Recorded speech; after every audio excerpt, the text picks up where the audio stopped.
దేవునికి మహిమ కలుగును గాక. ఆమేన్. అపోస్తుల కార్యముల గ్రంథం 8వ అధ్యాయం 8వ వచనంలో ఈ మాట రాయబడింది. అందుకు ఆ పట్టణంలో మిగులు సంతోషము కలిగెను అని. ఈ వచనం నేపథ్యంలోనికి వెళ్తే, యెరూషలేములో సంఘానికి కలిగిన శ్రమను బట్టి చెదిరిపోయిన విశ్వాసులు వారు వెళ్లిన ప్రతి చోట సువార్తను మోసుకెళ్లారు. వారిలో ఫిలిప్పు కూడా ఒకరు. ఆయన సమరయ పట్టణం వెళ్ళినప్పుడు ఆయన కూడా సువార్తను మోసుకొని వెళ్లారు. ఆ సువార్త సమరయలో అనేక అద్భుతాలు చేసింది.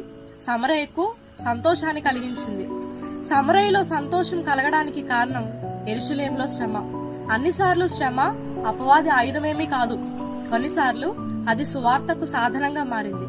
ఒక వ్యక్తి విశ్వాసాన్ని బట్టి శ్రమ పడితే ఆ వ్యక్తి నుంచి సమూహాలు పుట్టిని. ఒక ప్రాంతం విశ్వాసాన్ని బట్టి శ్రమ పడితే ఆ ప్రాంతం నుంచి అనేక పట్టణాలకు సువార్త వ్యాపించింది.